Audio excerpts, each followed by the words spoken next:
Let's get started. And my thing of the week, Black Rain, starring Michael Douglas. I had never heard of this one before when you showed me this picture. Yeah, it's kind of an obscure movie from the '80s. I watched it a few years back. Really enjoyed it and watched it again recently.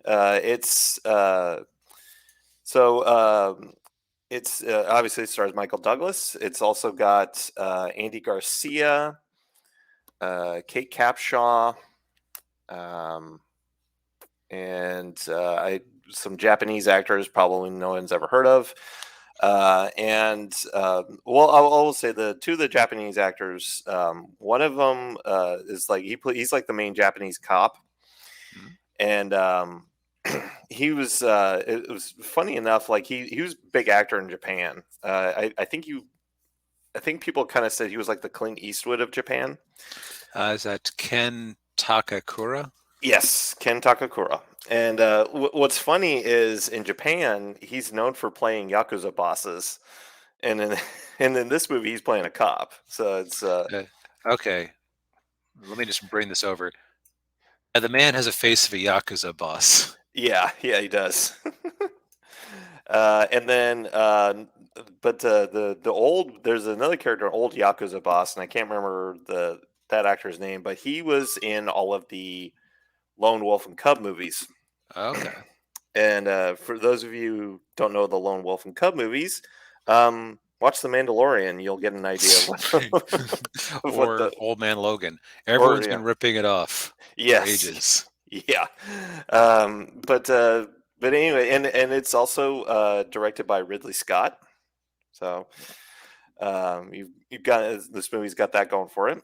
So anyway, the movie is about Michael Douglas's character is a Nick Conklin, Detective Nick Conklin, NYPD, and he and his partner Andy Garcia, they witness a murder, or they witness a murder of a couple of yakuza guys by another yakuza guy in a restaurant, and they end up arresting the yakuza dude.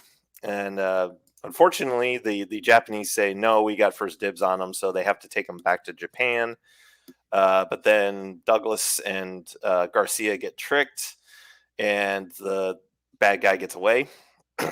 And so they stay in Japan because they're trying to track because Douglas says no, I'm not going back to New York until I get this guy. And of course, the other part of it with Douglas's character is that he's under investigation from Internal Affairs for a drug bust where some money went missing. Hmm. Yeah, and he is very much I do whatever I feel like. I follow my own rules kind of cop. Okay. Yeah, but not in a dirty, hairy way. More of a more self-centered, in more Okay. self-centered way. Um, anyway, they're in Japan, and they have to work with Ken Takakura's character. His name is Masahiro. He's there kind of, Masahiro is basically babysitting them. Because Douglas and Garcia they're just observers. They can't do anything. And then basically, the proverbial stuff manure hits the fan. A light spoiler, but something bad happens. And so Douglas, and Masahiro have to, basically put their differences aside to get the bad guy. Okay. And the one thing, like I have a special affinity for like East meets West stories, and stories that take place in Japan, especially if it's like a Westerner in either Japan or China or wherever, because there's a little bit of that fish out of water aspect, especially with Douglas's character, because he does kind of act like the stereotypical ugly American. uh, Oh, yeah. and He's just he's really mean to Masahiro at the beginning of the movie because he's just like Mm, like all the frustration and anger he's feeling about the situation, he just takes it out on him. Uh, excuse me. And but it's I mean, and it does have a lot of the familiar tropes of action movies and cop movies from the 80s, which is kind of where some of the criticism of the movie comes in. It doesn't bother me at all, um, but I know, but I know for a lot of audiences back then, they were probably getting tired of seeing that because this movie came out in 1989, so it's right. still into You, the 80s, and it was like, oh, another. Lethal Weapon, Dirty Harry. Yeah, yeah. Yeah. But I mean, this movie I think was really good because it's like I said, it has the the East meets West aspect of it, and yeah, there's the the typical scene where like Michael Douglas is having a hard time using chopsticks. You got Okay. yeah you gotta have that in there. Yeah. Um, and then I will say the one kind of weaker part of it is with Kate Capshaw's character. She plays she's an American who owns a hostess club, Mm, and and of course she knows all the ins and outs of what's going on with the yakuza, and it's in Osaka. Um, okay. and for those of you who don't know, yeah, yeah, Ninja Stove, great in another cop movie who goes against the grain of film. Yeah, Well, where now that's like feels fresh and different. yeah, yeah, exactly. Um, but and for those of you who don't know, probably don't know much about Japan, like if Tokyo was New York City, Osaka is Philadelphia. Uh, and like Osakans have a reputation for being hicks, but also greedy. It's Yes. very it's not a combination we really have an equivalent for in America. Yeah, yeah, exactly. Yeah. But anyway, like with Kate Capshaw's character, she's just kind of there mainly for exposition and just to kind of help out Douglas's character, whenever he needs it. And they kind of hint that there's like a romance between the two of them, but it doesn't really go anywhere. Okay. Um, that's probably the weakest aspect of it. But other than that, I mean, it's a if you want to watch a good 80s, and there isn't that much action in it. There are a few couple of action set pieces, but it's Hmm. not like over the top. Um, but if you like, a good action cop thriller, and set in Japan, I mean, this is definitely a movie definitely a movie for you in that regard. Yeah, I might have to give this a shot. Where can I watch it? Paramount Plus. I was wondering because I noticed it was Paramount in the corner there. Yeah. Well, speaking of things that Paramount owns that you can't actually watch on Paramount Plus, my thing of the week was the first episode of Yellowstone. A friend of mine got a subscription to Peacock, which is where Yellowstone actually ended up. If you're a Paramount Plus subscriber and you wonder, why are there so many Yellowstone spinoffs? It's because Comcast got the rights to stream Yellowstone, and Paramount went, ah, crap. This is a show that everyone's obsessed with. Quit. Well, I guess if we can't have the real thing, we'll do a spinoff with Harrison Ford, another spinoff with someone else. Yeah. But so I watched the first episode, which was 90 minutes, so basically a movie. Um, so it stars Kevin Costner as the patriarch of a not just a ranch. It was described as a ranch the size of Rhode Island Mm. in Montana. Presumably called Yellowstone because they didn't actually say it's next to Yellowstone Park, but I have to assume it's like abutting it somehow. Mm. Um, and it's interesting that they've set up like three power poles that are trying to fight over the future of this area. You've Mm. got Costner representing the traditional local, like his grandfather was a pioneer. His family basically runs the town. Uh, Uh, Yeah, I think he may even be the mayor, or at least very least he's seen as a leader in the community. Okay. Second one is a guy who didn't feature as much in the first episode, but with something that Costner does to him, there's going to be things in the following episodes about that. Uh, Who's basically setting up a luxury community right next door to the ranch. ooh. So that's going to change things. Yeah. Um, and then you have the local Native American tribe who just elected. So this show is kind of based rather than woke in its own way. Yeah. Um, they basically they describe the chief there is a great antagonist because he was recently elected. He was telling his story to a senator. Yeah, it shows its kind of influence and power they have with their casino there. That yeah, he has a senator showing up to talk with him. Yeah. Um, and he said, "Yo, I, my, I was adopted. My parents told me I was a Mexican, but as much as you can, I never felt like a Mexican. I guess they decided it was easier than tell me what I really was. But he did eventually figure it out, and he went to school and he came back, and he kind of get the impression he kind of got like an identity politics chip in his shoulder at Hmm. school. So now he's kind of at war, trying to at war with Kevin Costner, and that's the primary conflict of that first episode. Okay. So in the course of things, the Native Americans end up rustling a whole bunch of cattle because by the laws, if a cow wanders into the reservation, hey, now it's reservation property. And then somebody noticed, huh, wasn't there barbed wire here last week? Yeah, funny about that. So that's kind of like the so now it's the macro plot of the first episode is Kevin Costner trying to get his cattle back. Mm.